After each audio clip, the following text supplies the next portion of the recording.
Wimbledon 2004. It's a solid, respectable, glossy, well made romantic comedy with appealing, charismatic lead actors in Paul Bettany and Kirsten Dunst. The movie plays more as his film. He is definitely the lead character. She definitely plays second fiddle to him.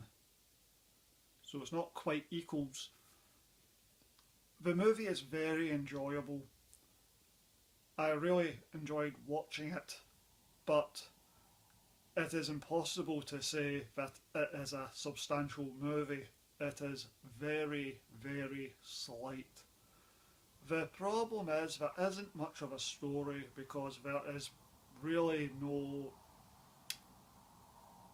problems, there are no tensions to keep them apart, which is, a very important part of rom-coms is keeping the two lead characters apart from each other, and it takes time for them to come together. In this case, they like each other instantly, they get together very fast, and they are in a relationship and are having sex very quickly. There's no there's very little keeping them apart. What is keeping them apart is bad luck, good luck, juju, mystical thinking, superstitious thinking. We have to keep to our routines, we have to do our certain things, and we can't do this, we can't do that, and we have to do this in order to win our tennis matches. But the problem is, the film does not depict them as being OCD obsessed with it. The movie doesn't make a massive thing about their superstitions. So that as a tension keeping them apart is not powerful enough to create real dramatic meat. The other thing keeping them apart, the more substantial thing, is Sam Neill's character as Kirsten Dunst's father. But he has a small role.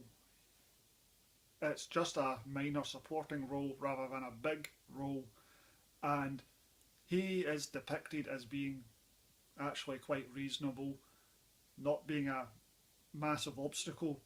He is just, I would prefer if you were to keep away from my daughter so she can concentrate on her matches, and you are messing her up a wee bit here, so, in a grouchy way, I'm telling you, keep away.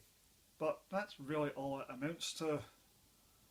He should have been a much bigger bastard. They didn't have to make him into an unlikable character. He could have been funny, he could have. But he needed to be more than what he was. As I say, he was a small minor character, and he did not really put up much of a obstacle. So, as a romance, it's all pretty plain sailing. The movie's just too slight for its own good. It almost goes out to its way to avoid any real dramatic tension. It works quite well as a romance though, because the two lead actors are charismatic and their relationship is actually quite sweet. So it does work well enough in that way, but there's not an awful lot of actual comedy and very little in the way of dramatic content. So it plays really well, it's very enjoyable, but overall it's certainly not up to anything. It's not a particularly remarkable movie. The tennis subject matter, although very much a large part of the movie, a very large part of the movie, I don't think you have to care about tennis to enjoy it. I don't care about tennis one little bit, and it was fine. It held my attention. The tennis stuff was not an issue. It was not boring. It was not tedious. It was not an annoying obligation. And it's more than just background to the setting. It's an integral part of the story, so I didn't struggle with it being a movie about tennis. It was fine, no issue there. It was entertaining enough, and the final match was actually mildly tense, very mildly tense. but you do kind of get into it a wee bit. Oh, will he win? Will he lose? The movie is very much part of the working title style, Richard Curtis style British rom-com, as exemplified by something such as Notting Hill 1999. It is very much within that genre, and as such it's very paint by numbers. It is certainly not a avant-garde creative endeavour. It is, I'm not saying there's no creativity involved, but it's a very straightforward mainstream idea. Fits into a very established, commercially viable genre in a very specific area of the rom-com genre.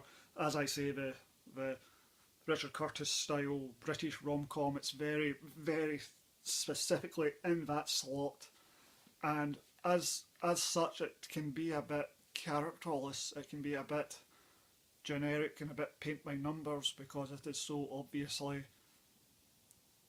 pitched absolutely right in that specific area, so it lacks much of an actual identity or soul of its own because it will forever be in the shadow of Richard Curtis and his style of British romantic comedy. It is trying to do that and it's not perhaps doing it as well as Richard Curtis does it. So it lacks a bit of its own identity. But if you are looking for a Richard Curtis style British romantic comedy, then Wimbledon is a very respectable version of that type of movie. I would give Wimbledon 6 out of 10. I think while watching it I would have said this is a 7 out of 10. But you know objectively that this is not really going anywhere. This is all very paint by numbers and lacks a dramatic story worth actually telling. So, charismatic leads, glossy visuals, very simple, direct genre expectations.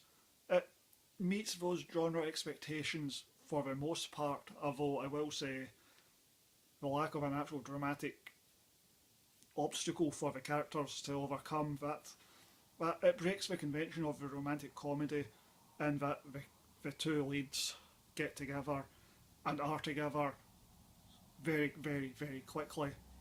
A romantic comedy, I think, for the most part, usually has to keep the romantic leads apart from each other for a fair chunk, and there has to be proper obstacles, and this movie lacks obstacles.